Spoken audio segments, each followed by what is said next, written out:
감사합니다. 오늘은 그리스도 안에서 주신 하늘에 속한 신령한 복이라는 제목으로 말씀을 나누도록 하겠습니다. 성경 본문은 에베소 1장 3절 4절 말씀입니다. 제가 공부하겠습니다. 찬송하리로다. 하나님 곧 우리 주 예수 그리스도의 아버지께서 그리스도 안에서 하늘에 속한 모든 신령한 복을 우리에게 주시되 곧 창세전에 그리스도 안에서 우리를 택하사 우리로 사랑 안에서 그 앞에 거룩하고 흠이 없게 하시려고. 아멘. 에베소서는 사도 바울이 로마 감옥에 갇혀 있을 때 AD 62년경에 쓰여진 편지로 알려 있습니다. 바울의 인생 말년에 성숙할 때 쓰여진 책입니다.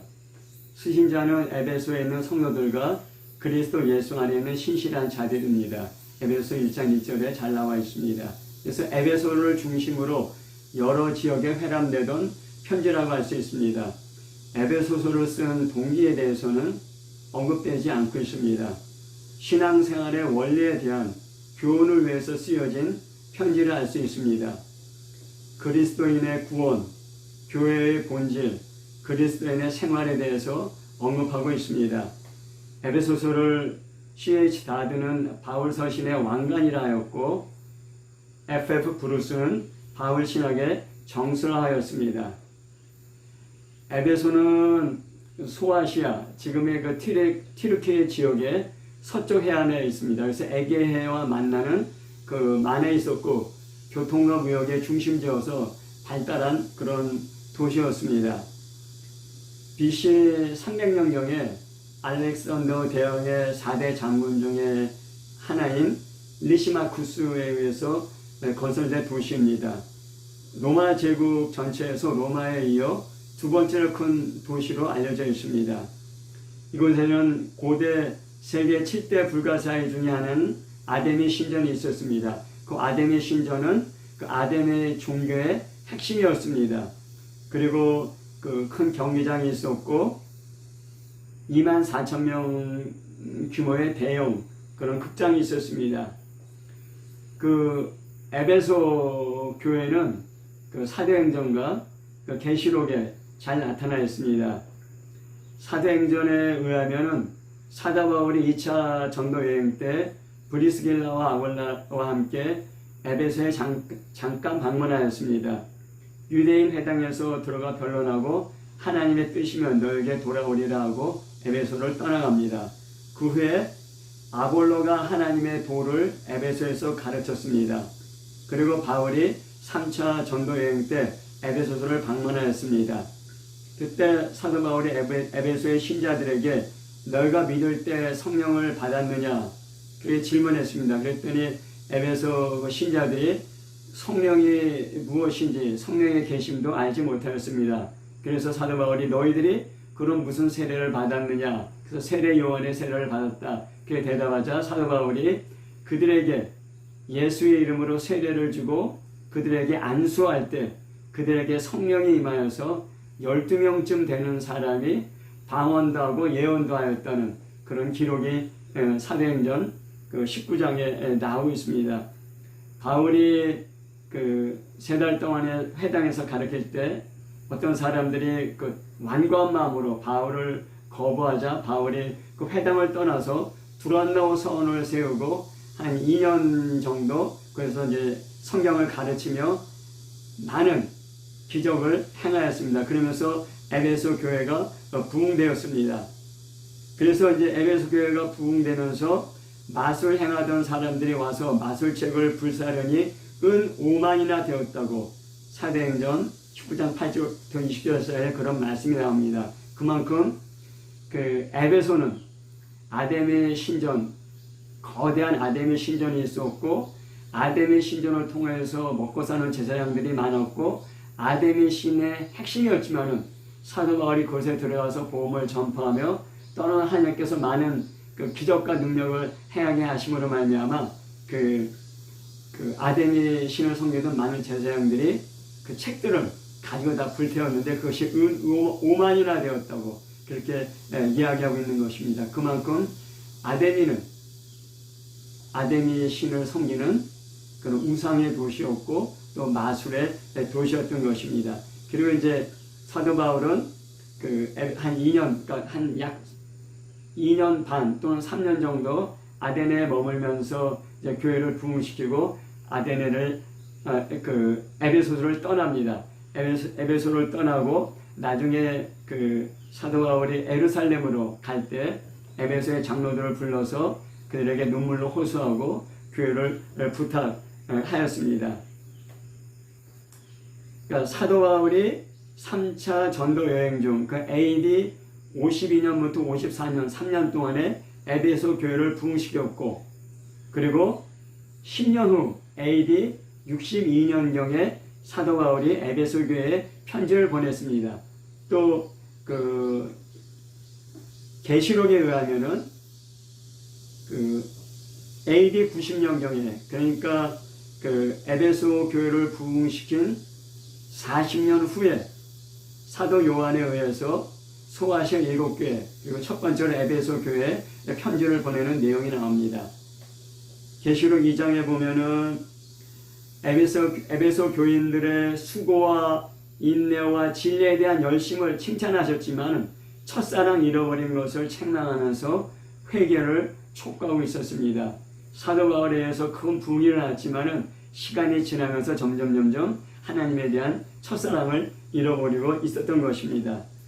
전설에 따르면은 에베소 교회의 4대 감독인 사도 요한이 아데미 신의 대제사장과 영적인 그런 전쟁이 일어났다고 합니다. 그래서 아데미 신의 대제사장이 사도 요한을 아데미 여신상 앞에서 저주할 때 요한이 하나님께 기도했습니다. 그때 하늘에서 큰 천사가 내려와서 대제사장을 머리부터 반으로 두 쪽 내어 죽였고 아데미 여신상이 쓰러졌다는, 그래서 갑자기 AD 90년경에 아데미 종교가 사라지게 되었다는 그런 이야기가 있습니다.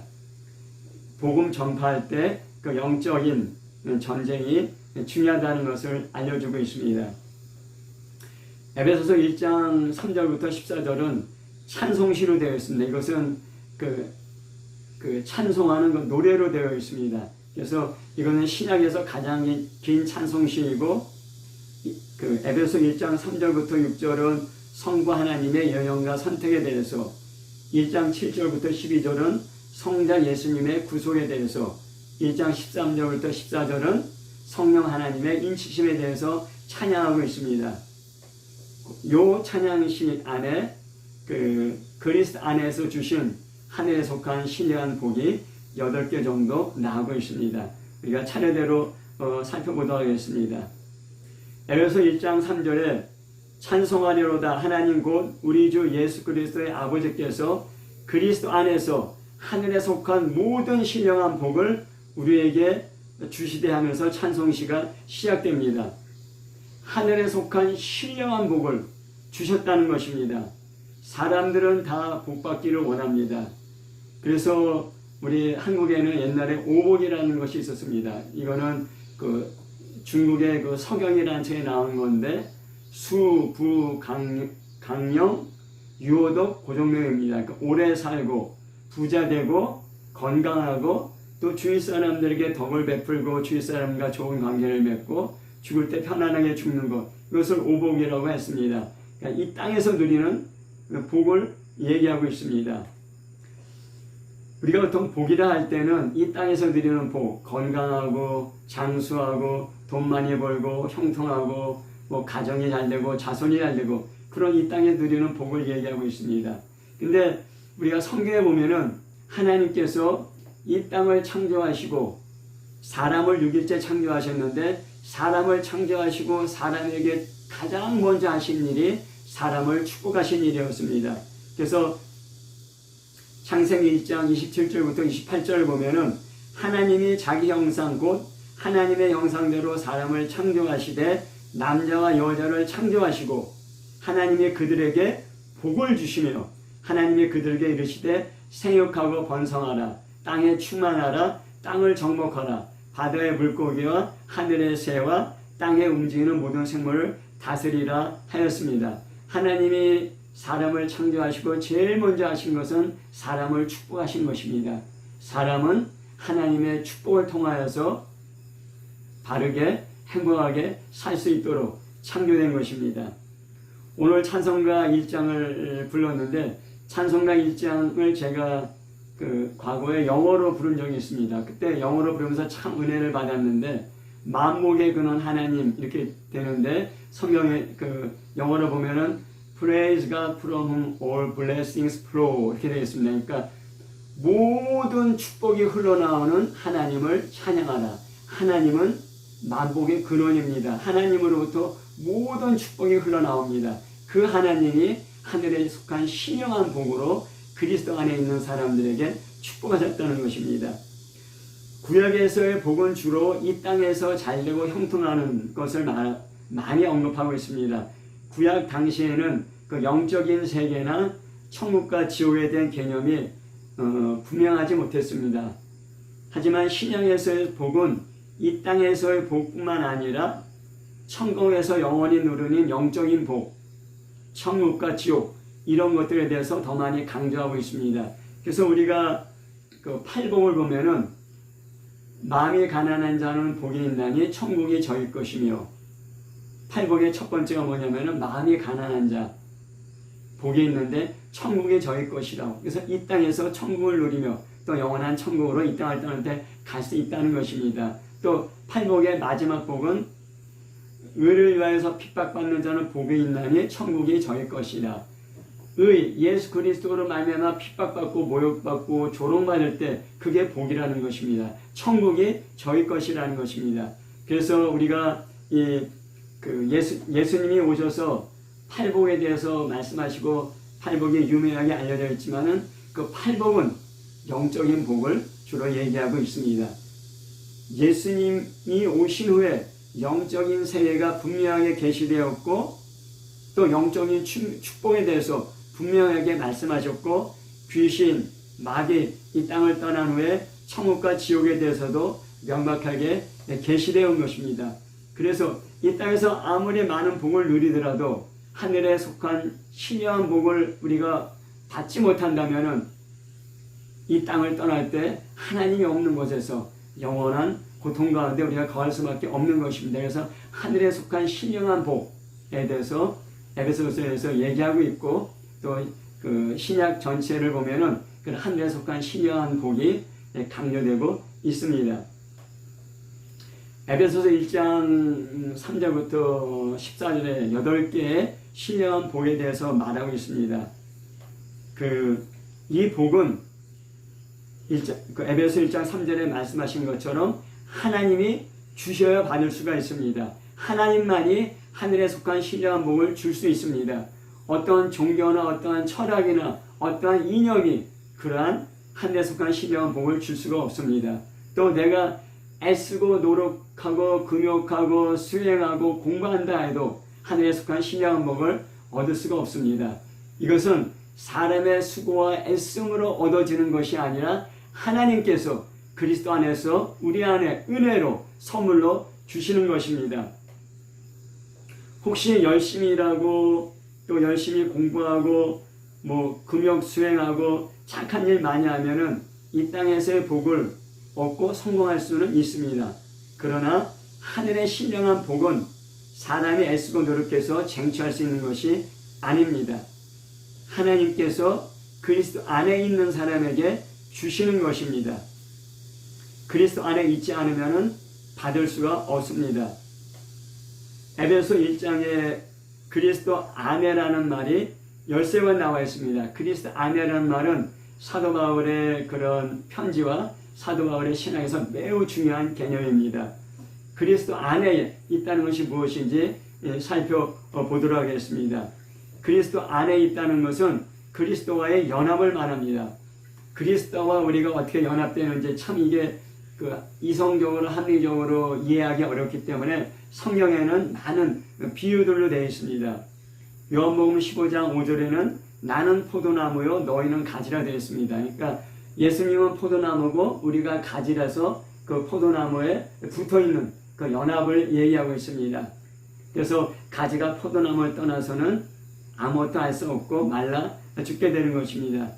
또 에베소 1장 22절 23절에 보면은 또 만물을 그의 발 아래 복종하게 하시려고 그를 만물 위의 교회의 머리로 삼으셨느니라. 교회는 그의 몸이니 하였습니다. 그러니까 예수 그리스도가 머리고 교회는 몸이고 그를 통해서 세상 만물을 다스린다고 얘기하고 있습니다. 그리고 우리는 그 몸에 지쳐야 되는 것입니다.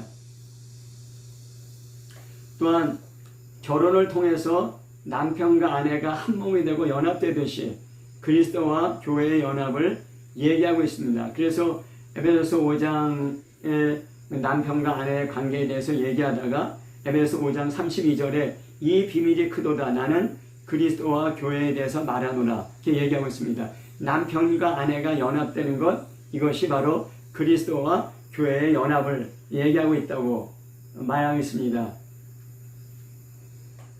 우리가 예수 그리스도와 연합되는 것 그것을 그리스도 안에 있다고 얘기했는데 그럼 우리가 어떻게 그리스도 안에 들어가는가 어떻게 그리스도와 연합되는가에 대해서 에베소 1장 13절에 보면은 그 안에서 너희도 진리의 말씀 곧 너희의 구원의 복음을 듣고 그 안에서 또한 믿어 약속의 성령으로 인치심을 받았느니라 하였습니다. 우리가 진리의 말씀 구원의 복음을 듣고 그 다음에 그리스도 안에서 그것을 믿을 때 약속의 성령을 우리가 인침을 받는다고 했습니다. 너는 하나님의 것이다 하면서 성령께서 우리에게 도장을 찍어준다는 것입니다. 그것이 그리스도 안에 있게 되는 것입니다. 우리가 옛날에는 그 가축에게 그 도장을 찍어줬습니다.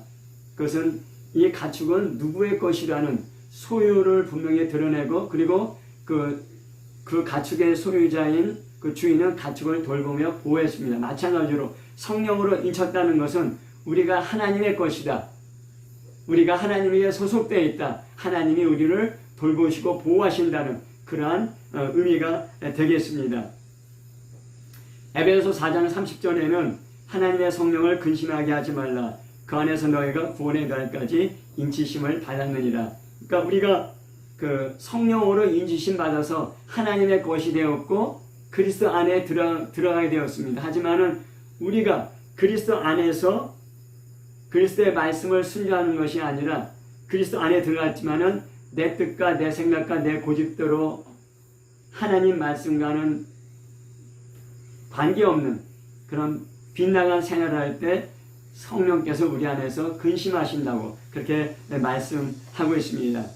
우리가 그리스도 안에 있으면은 새로운 피조물이 됩니다. 하나님이 이 세상을 창조하셨지만은 말씀으로 창조하셨지만은 하나님께서 우리를 새 피조물 만들기 위해서는 육신으로 이 땅에 오셔서 십자가에서 물과 피를 흘리시고 죽으시고 부활하였습니다. 그래서 우리가 그리스도 안에 있으면은 새로운 피조물이 된 것입니다. 고린도후서 5장 17절에 그런즉 누구든지 그리스도 안에 있으면은 새로운 피조물이라 이전 것은 지나갔으니 보라 새 것이 되었도다 하였습니다. 하나님의 창조보다 새로운 창조, 새로운 피조물이 되는 것은 훨씬 더 귀중하고 값진 것이라고 할 수 있습니다. 그리스도 안에 있으면은 새로운 피조물이고 하나님의 자녀가 됩니다.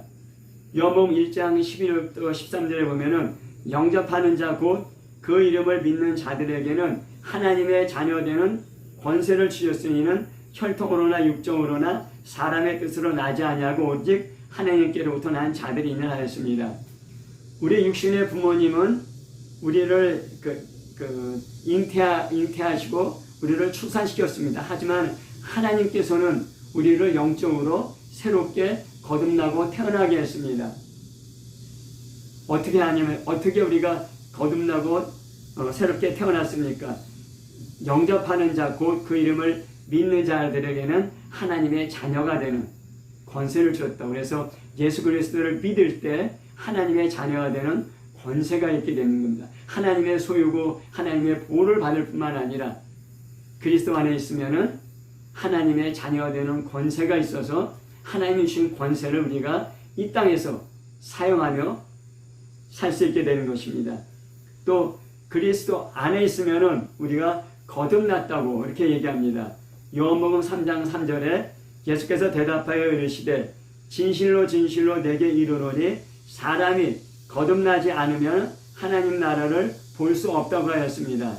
사람이 거듭난다는 것은 우리 죄가 용서받고 죽었던 영혼이 살아나고 하나님의 성령이 우리 안에 들어오신 겁니다. 그러면 우리가 거듭나게 되는 것입니다.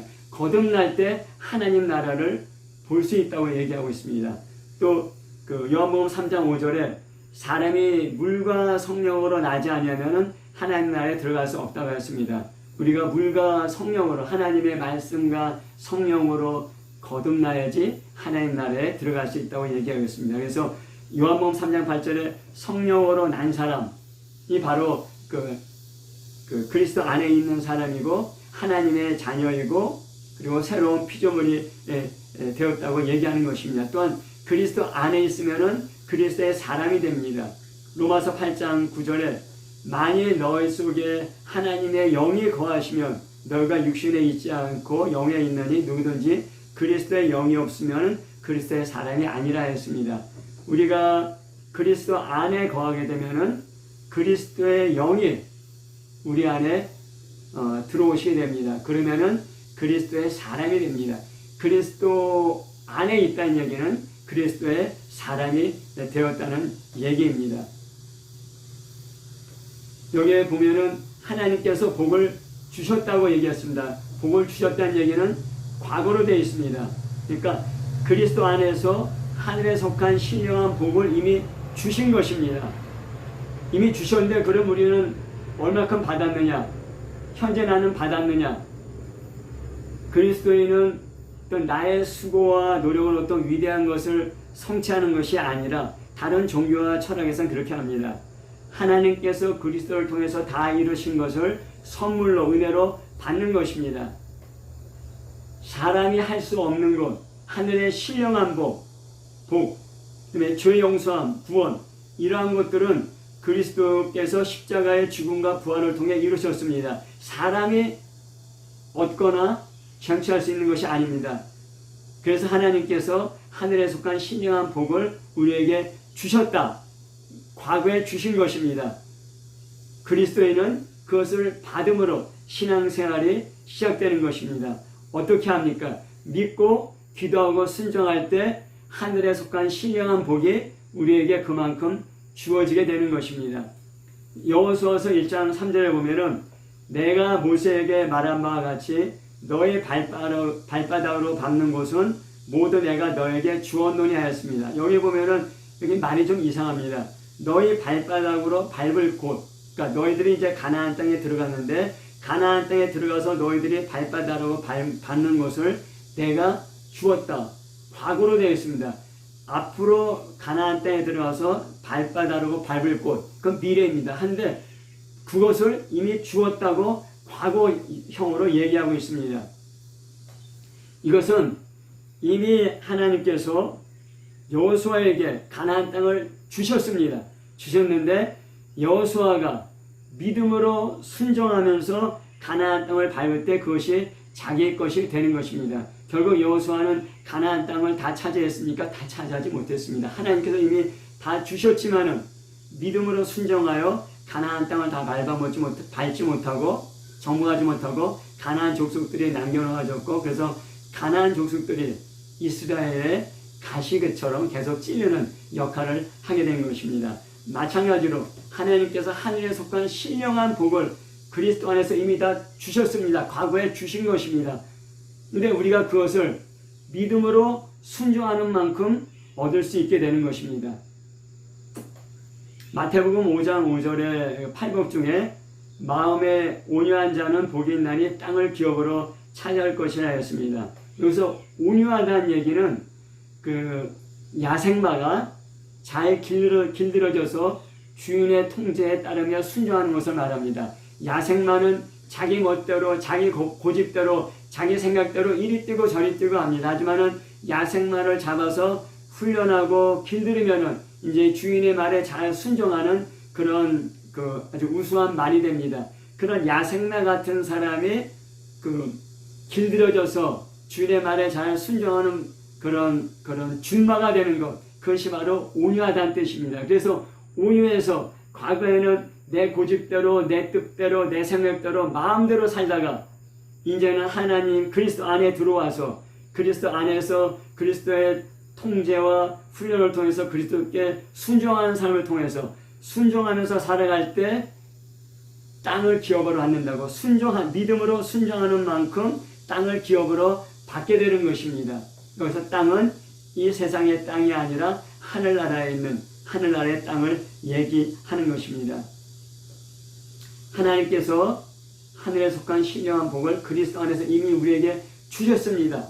다 주셨습니다. 하지만 그것을 우리가 믿고 순종하는 것만큼 받을 수 있고 누릴 수 있게 되는 것입니다. 에베소서 1장 4절부터는 이제 8개의 신령한 복이 나오고 있습니다. 오늘은 에베소서 1장 4절을 살펴보도록 하겠습니다. 에베소서 1장 4절에 곧 창세전에 그리스도 안에서 우리를 택하사 우리로 사랑 안에서 그 앞에 거룩하고 흠이 없게 하시려고 하였습니다. 첫 번째는 하나님께서 우리를 선택하신 것입니다. 누가 나를 선택하느냐가 중요합니다. 하나님이 나를 선택하신 것입니다. 나를 자녀로 선택하셨고 나를 기업으로 선택하신 것입니다. 근데 창세전에 그리스도 안에서 우리를 택하셨다고 하였습니다. 창세전에 그리스도에 대한 계획이 있다는 것입니다. 창세전에 이미 예수께서 십자가에서 죽으시고 부활하심으로 우리에게 그리스도, 메시아, 구세주가 되려는 계획이 있었다는 것입니다. 하나님께서는 창세전에 이미 아담과 하와의 타락을 알고 있었고 온 인류의 타락을 알고 있었습니다. 그럼에도 불구하고 예수 그리스도를 위해서 이 천하 만물을 창조하신 것입니다. 사도 바울의 이야기를 보면서 우리가 사도 바울의 계시가 점점 깊어지는 걸 알 수 있습니다. 사도행전 9장에 보면은 그때는 사울이었습니다. 초대교회 그 교인들을 잡으려고 다마스커스로 가고 있었습니다. 근데 그 가는 길에 하늘에서 큰 빛이 비추면서 어찌하여 나를 박해하는 음성을 들었습니다. 그러면서 사도 바울이 예수 그리스도를 만나게 되고 자기가 예수 그리스도의 종과 증인으로 선택받은 사명을 깨닫게 됩니다. 그래서 사도 바울은 그때 다마스커스로 초대교인들을 잡으러 갈 때 예수님이 나를 선택하신 줄 알았습니다. 그런데 갈라디아서 1장 15절을 보면은 그러나 내 어머니의 태로부터 나를 택정하시고 그 은혜로 나를 부르시니까 사도 바울이 더 깊이 깨닫게 됐습니다. 다마스커스로 가는 그 길, 그 도상에서 나를 택한 것이 아니라 이미 어머니의 태 속에 있을 때부터 하나님 나를 택하셨다. 그렇게 깨닫게 된 것입니다. 근데 오늘 읽은 에베소서 1장 4절에 보면은 창세전에 우리를 택하셨다. 내가 엄마 뱃속에 있을 때 하나님이 나를 택하신 것이 아니라 이 세상의 천지 창조가 이루어지기 그 이전에 하나님께서 이미 나를 선택하셨다고 놀라운 하나님의 계시를 받게 된 것입니다. 그만큼 사도 바울의 신앙이 깊어지고 사도 바울에게 주신 하나님의 계시가 점점점 깊어진 것을 알 수 있습니다. 요한복음 15장 17절에 보면은 너희가 나를 택한 것이 아니요 내가 너희를 택하여 세웠나니 이는 너희로 가서 열매를 맺게 하고 또 너희 열매가 항상 있게 하여 내 이름을 무엇으로 구하든지 다 받게 하려 하였습니다. 내가 하나님을 택한 것이 아니라 하나님이 우리를 택하였기 때문에 우리가 하나님을 붙잡은 것이라고 그렇게 얘기가 나오고 있습니다. 우리가 맨 처음에 생각할 때는 내가 예수 믿기로 결정하고 내가 하나님을 섬기기로 결정하고 내가 하나님을 택한 것 같지만은 그것이 아니라 하나님이 나를 선택해 주셨기 때문에 내가 하나님을 받아들일 수 있었고 하나님을 믿을 수 있게 되었다는 그런 얘기입니다. 그래서 내가 하나님을 선택했다면 내가 신으면 내가 놓아버릴 수도 있지만은 내가 아니라 하나님이 나를 선택하셨기 때문에 나를 선택하신 하나님이 끝까지 나를 천국까지 인도하실 것이라는 그런 믿음의 확신과 안심이 있게 되는 것입니다. 그렇다고 해서 우리가 예수 믿으면은 무조건 천국 간다는 얘기는 아닙니다. 하나님이 나를 택하셨고 내가 그리스도와 연합되어서 그리스도 안에서 하나님을 섬기고 하나님의 신령함을 누리지만은 또 내가 그것을 거절하고 거부하고 세상에 돌아갈 수도 있습니다. 그것이 성경에 많은 예가 나와 있습니다. 그런 예 중에 하나가 배도라고 할 수 있습니다.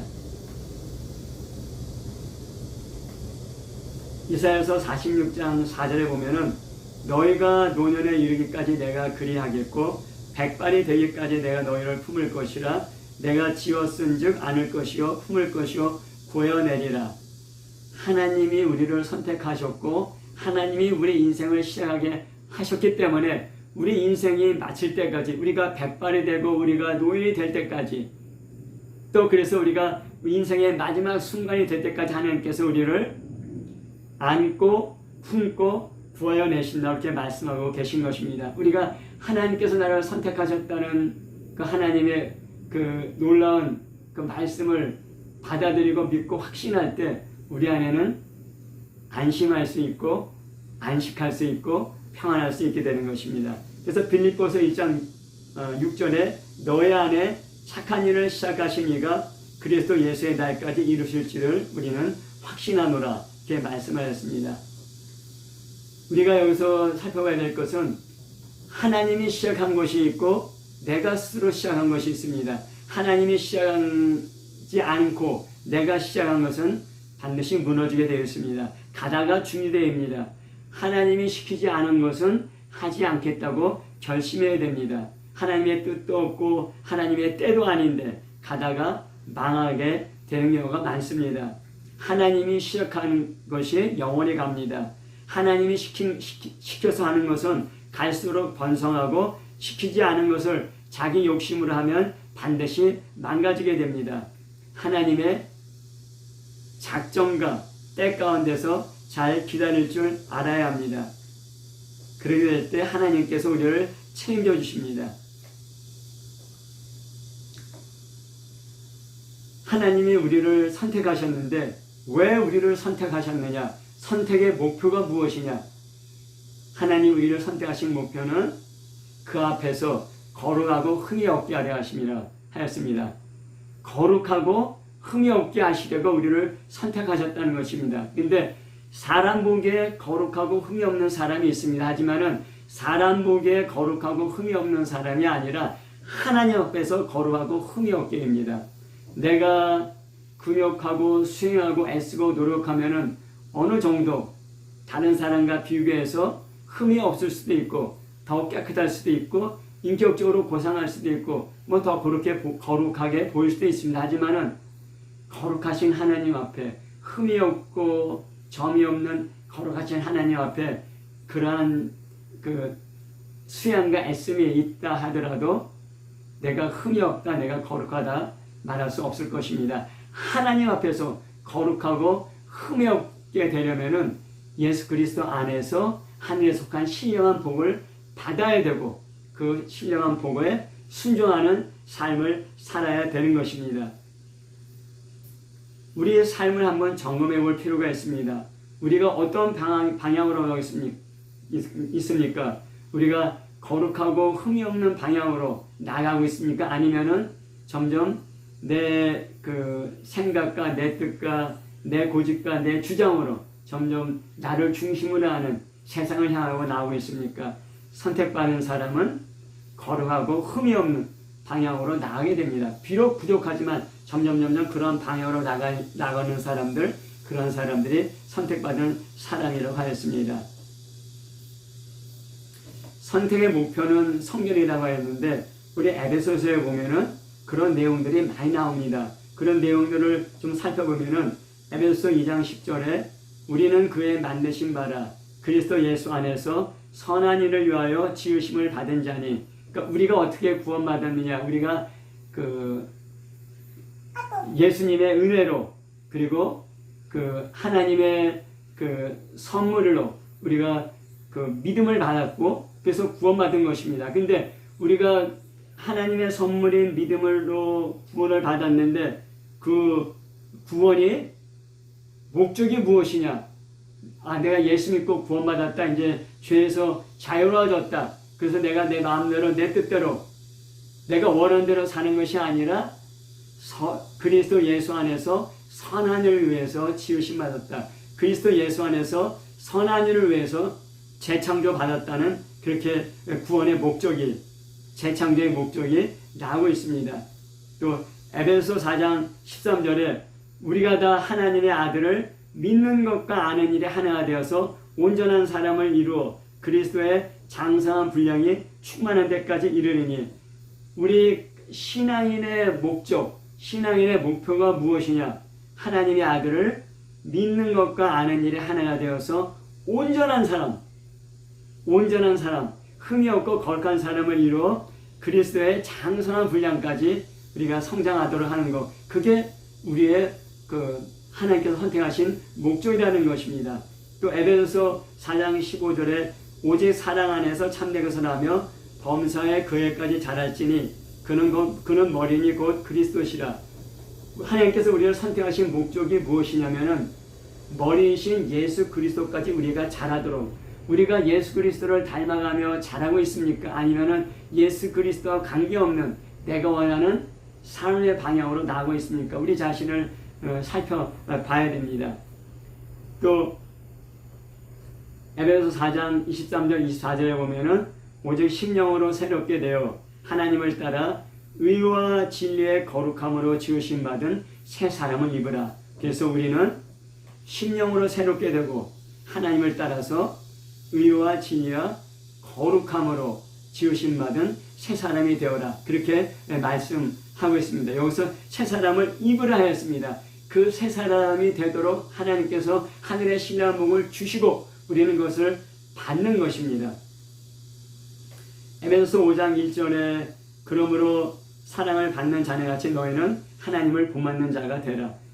우리를 선택하시고 우리를 구원하시고 우리를 재청정하신 목적이 하나님을 본받는 자가 되도록 하는 것이었습니다.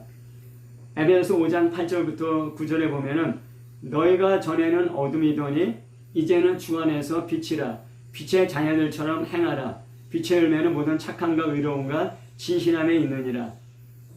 우리가 예수 그리스도 안에서 구원받고 하나님의 사람이 되었고 그리스도의 사람이 되었고 또 성령으로 인침받게 되었습니다. 그 목적이 무엇이냐? 빛의 자녀들처럼 행하는 것입니다. 빛의 자녀들이 되라는 것입니다. 빛의 자녀는 모든 착함과 의로움과 진실함에 있느니라 하였습니다. 에베소 5장 후반절에 보면은 아내와 남편, 부모와 자녀, 종과 상전의 관계에 대해서 말하고 있습니다. 우리가 선택받은 자로서 흠이 없고 거룩한 자로서 어떻게 이런 관계들을 이루어 나가는가 그렇게 이야기하겠습니다. 하나님께서는 하늘에 속한 신령한 복으로 그리스도 안에서 우리를 택하셨습니다. 근데 그 선택의 목적이 뭐냐면은 거룩하고 흠이 없는 사람이 되도록 하는 것이었습니다. 하지만은 이것을 방해하는 영적인 세력이 있었습니다.